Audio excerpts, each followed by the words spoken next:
Una nang nagtrending ang kanyang pangalan sa social media dahil sa paghingi niya ng tulong.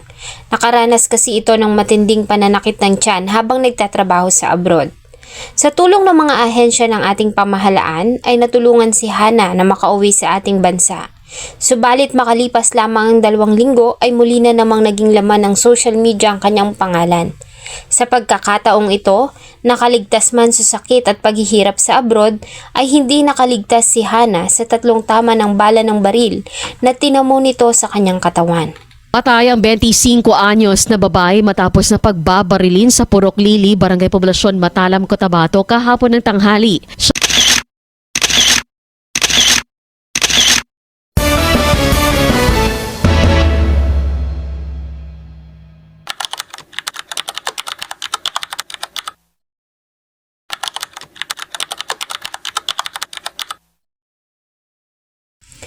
Masiyahin, masigla at makulit, ganyan ilarawan ng mga kaibigan si Hana Buwat o mas kilala nila sa tawag na Bay Dulaw.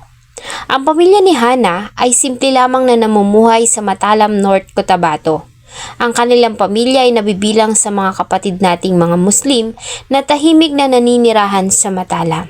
Lumaki si Hana na puno ng pangaral ng mga magulang at pagmamahal ng mga kapatid. Dahil sa kapos sa salapi ay hindi nagawang tapusin ni Hana ang kanyang pag-aaral at nang tumungtong sa tamang edad ay nakilala niya ang lalaking nagpatibok ng kanyang puso at ama ng kanyang anak. Ang pagsasama ng dalawa ay hindi nagtagal at naiwan kay Hana ang responsibilidad sa pagpapalaki at pag-aalaga ng kanyang anak na babae. Para maibigay ang pangangailangan ng anak, mahirap man, ay nagdesisyon si Hana na umalis ng bansa at makipagsapalaran sa Jeddah, Saudi Arabia.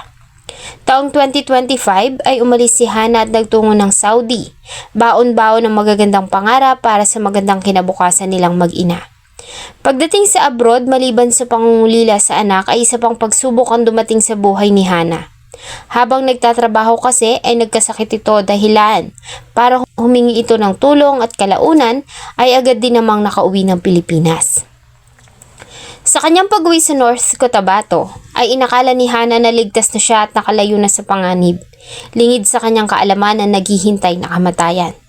Sa pag-uwi niya ng Pilipinas ay inilaan ni Hana ang kanyang unang mga araw sa pakikisalamuha sa kanyang pamilya at pagkakaroon nila ng banding ng anak na labis niyang kinasabikan. Nang mga panahong iyon, isang bagay lang ang pumasok sa isip ni Hana, na kahit na anong hirap ang kanyang maranasan ay hinding-hindi na niya iiwan ang anak. Dahil nga sa wala namang dalang sapat na pera mula sa abroad, di pa man labis na nakakapagpahinga, ay agad na naghanap ng trabaho si Hana. Agad din naman itong natanggap bilang tindera sa isang tindahan ng ukay-ukay sa Purok Lili, Barangay Poblasyon. January 26, 2026, isa lamang ordinaryong araw para sa mag-ina. Maagang pumasok si Hana at sa pagkakataong ito ay kasama niya ang anak. Pagsapit ng alas 11:30 ng tanghali ay magkakasunod na putok ng barilang umalingaw-ngaw sa paligid. Kasunod ng magkakasunod na putok ay dugo ang bumagsak sa sahig ang katawan ni Hana at ng kanyang anak. Dahil sa matawang area na iyon ay agad na inaisugod sa ospital ang mag-ina, subalit sa kasamaang palad ay diniklara ng mga emergency doctors doon na wala ng buhay Hana bago dumating ng hospital. Ang kanya namang anak ay nagtamo ng tama sa kanang braso at agad na tiningnan ng mga physicians hanggang sa makaligtas ito sa kapahamakan. Alas 2 na ng hapon nang makatanggap ng tawag mula sa kanilang hotline ang tanggapan ng Matalam Municipal Police Station. Ang tawag ay nagmula sa isang police corporal na naka-duty malapit sa crime scene at siya ring unang rumisponde sa insidente. Yung buto ng kanang kamay. Hindi po natin inaasahan, may nangyari po na shooting incident on January 26, 2026 at about 2 p.m. po. Bali, may tumawag po ang nasa ating hotline na ang ating kapulisan po dahil may kapulisan po din tayo dyan sa may round ball banda in the person of Police Corporal Franz Lichago po na naka-duty po na malapit po sa pinangyarihan ng insidente po. At siya rin po ang nakapag-responde kagad. Dahil dito ay agad na ikinasa ng Matalam Municipal Police Station ang isang malalim na investigasyon at madali ang hot pursuit operation. Sa nakalap nilang mga CCTV footages sa area sa timestamp na 11:57 ng tanghali, ay nakunan sa CCTV ang pagdating ng isang kulay itim na Rusi motorcycle, sakay nito ang dalawang armadong lalaki. Ang driver ng motorsiklo ay nakasuot ng kulay gray na long sleeve at tube mask, habang ang gunman naman ay nakasuot ng itim na long sleeve at nakasombrero. Pagtapat sa apparel store kung nasaan ang biktima ay bahagyang huminto ang motorsiklo at dito na pinagbabaril ng lalaking nakaangkas ang mga biktima. Matapos ang ginawa ay agad na ring umalis ang mga ito patungo sa direksyon ng barangay Kidama. Base sa post-mortem examination na ginawa sa katawan ni Hana, ay nagtamo ito ng 3 tama ng bala ng baril sa kanyang katawan na siyang naging dahilan ng kanyang kamatayan.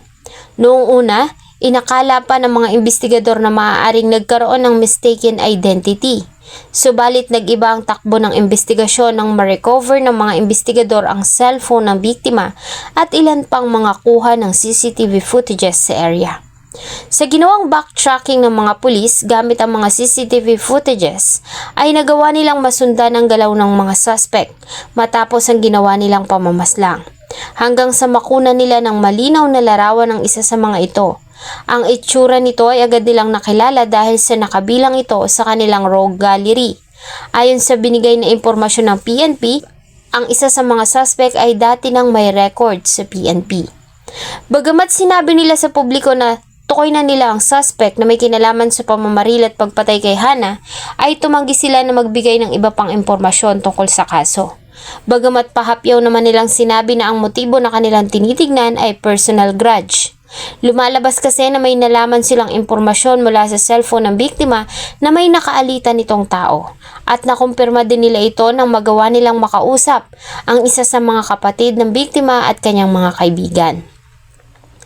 Yes po ma'am, sa patuloy po ng ating investigasyon at sa pakikipagtulungan po ng ating community is kaagad-agad po na nagkandak ng investigation ng aming Cebu Police sa katawan po ni Police Lieutenant Arnel C. Milocotonis po. At natukoy po natin yung suspect po na nasa rogue gallery po natin dahil sa tulong po ng CCTV na nakuha po sa pangyayari.